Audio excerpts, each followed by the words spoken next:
JBN, we keep you informed. I am Michelle Jones, and in the news, 30-year-old Portland man accused of killing his father. A 30-year-old Portland man has been charged with his father's murder. The accused has been identified as Andrew Walker of Ferry Hill District in the parish. According to the police, sometime in December 2021, about 4:30 p.m., neighbors became concerned when they heard sounds of a struggle and went to investigate. They reportedly found the accused man's father, 68-year-old Errol Walker, unresponsive in his home and assisted him to the hospital. He died from his injuries on Thursday, January 6. Suspicious of the younger Walker, the residents reportedly accosted him and handed him over to the police.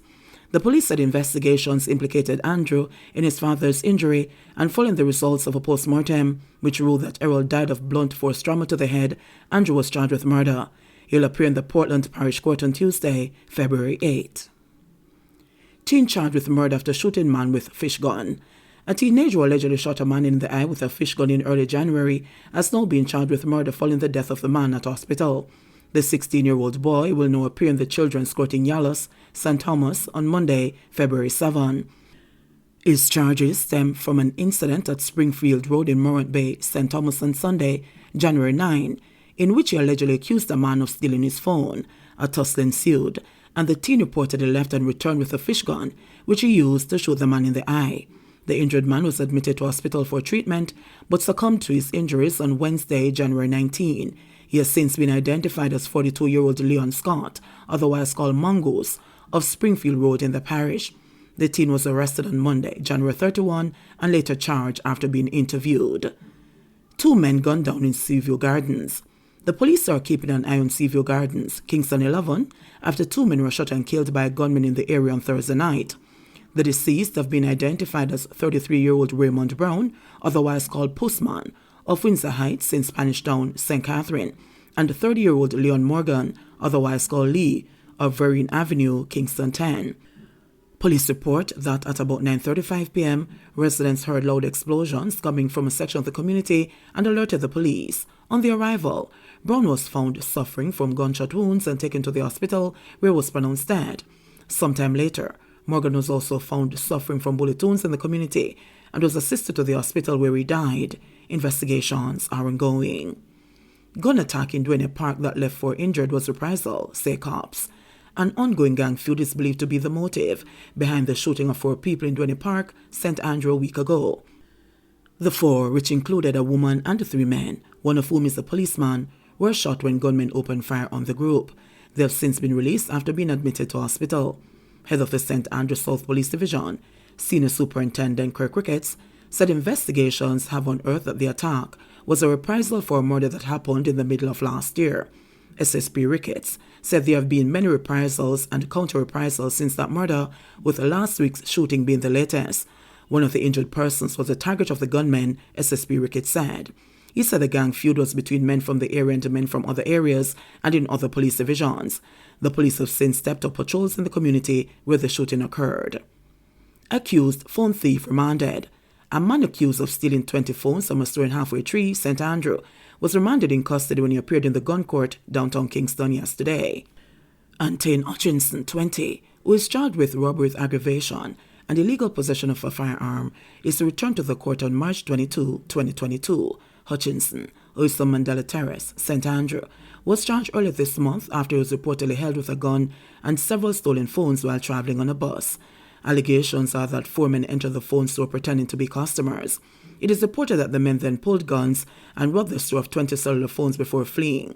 The court was told that a police unit on patrol in the area was informed of the robbery and pointed in the direction the robbers fled. Following investigations, Hutchinson was held on a bus. When searched, a firearm and 18 of the 20 stolen phones were found in his possession. He was taken into custody and later charged. Beachistown likely to be tried for murder of both wives in one hearing.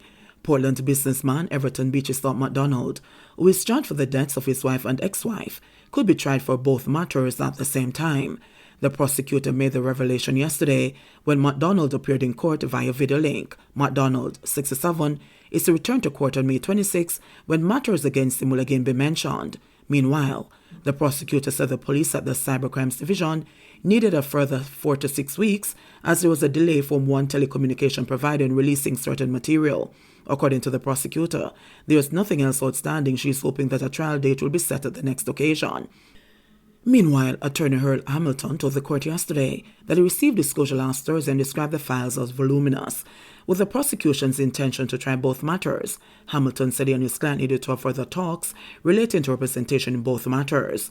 Hamilton is representing MacDonald in the July 2020 murder of the businessman's second wife, Tonya Hamilton MacDonald, with which Oscar Barnes has been jointly charged.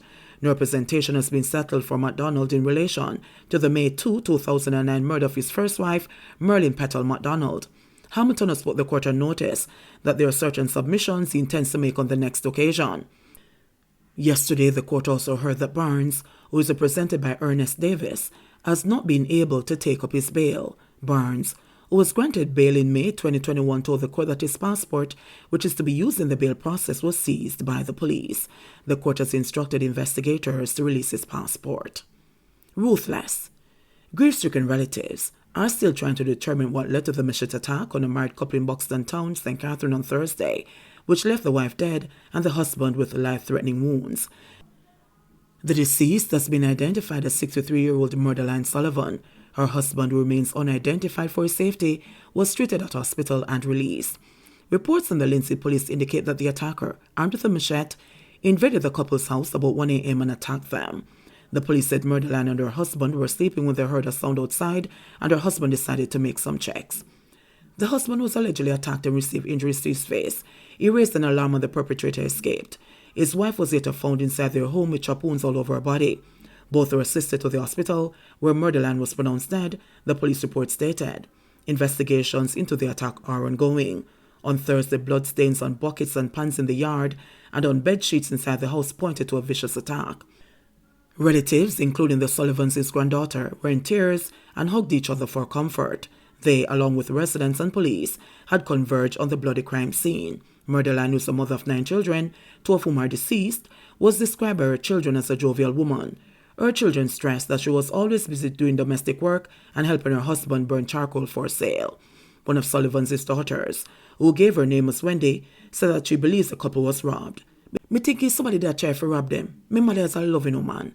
Me don't know what I want for harm her. If you come to her house, she offer you something for drink. That's how she stays. She not trouble nobody. Me don't know her as no troublemaker or somebody who miserable. If she's sick, would I know about this idea too hot? Me head a kill me, the distraught daughter lamented. She was just a nice woman, another daughter, Patricia Taylor, added. Meanwhile, Murderline's son-in-law, who opted not to be named, said he had been planning to take her grandchildren to visit her on Thursday, but he got a call about her death in the wee hours of the morning. I spoke to her on Tuesday to tell her I was taking the kids to her, but I didn't get the chance because my business didn't have sufficient workers, so I couldn't leave. I told her I'd be coming today. She's a very jovial woman. This is just sad, he said. The nephew of the husband corroborated the story. They also pointed out that he didn't believe the killing had been motivated by a domestic dispute. The man nice and quiet, him not in a no violence thing. Knowing him, me highly doubt that, said the nephew, who also did not wish to be named. Third cell phone entered into evidence. The crown in the trial of the 33 alleged members of the St. Catherine-based one-down gang on Thursday morning, after 3 failed attempts last term, managed to enter the last of 3 cellular phones with purported incriminating conversation between gangsters into evidence.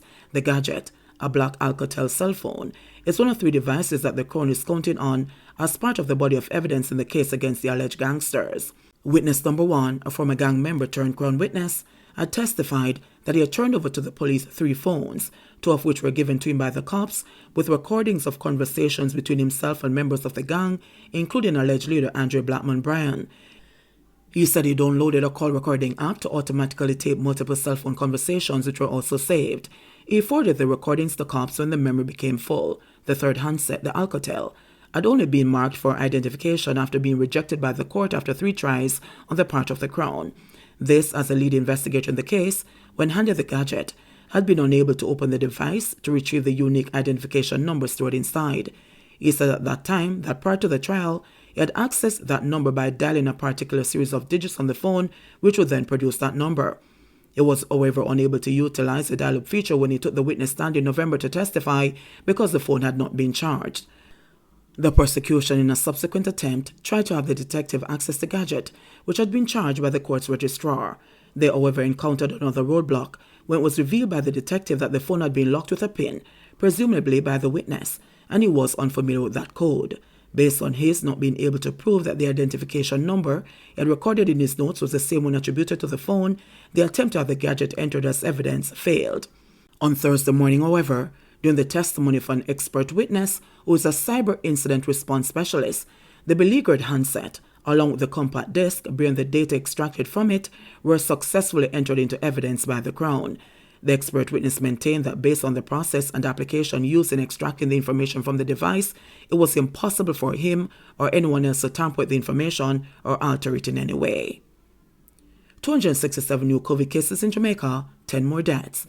The Ministry of Health and Wellness has reported 267 new COVID-19 cases and 10 deaths on Thursday, February 3, bringing the infection total to 125,517 and total deaths to 2,687. The new cases comprise 171 females and 96 males with ages ranging from 3 months to 97 years. The cases were recorded in St. Catherine, 51, Kingston and St. Andrew, 46, St. James, 37, St. Anne, 27, Trelawney, 21, Manchester, 19, St. Mary, 17, Clarendon, 11, Portland, 10, Hanover and St. Elizabeth, 9 each, St. Thomas, 7, and Westmoreland, 3. The deceased are an 87-year-old male from St. Elizabeth, a 63-year-old male from St. Elizabeth previously under investigation, a 56-year-old male from St. Elizabeth, an 82-year-old female from St. Elizabeth previously under investigation, a 27-year-old female and an 81-year-old male from St. Catherine, an 84-year-old male and a 70-year-old male from Clarendon, a 75-year-old female from Kingston and St. Andrew, and a 50-year-old female from St. Elizabeth. The deaths occurred between January and February 2022. There were 295 recoveries in the last 24 hours, bringing the total to 70,909. Currently, 420 people are hospitalized, 48 of which are severely ill, while 16 are critically ill and 85 are moderately ill. JBN, we keep you informed. Please remember to subscribe, like, share, leave us a comment, and click the notification bell to receive our daily news items.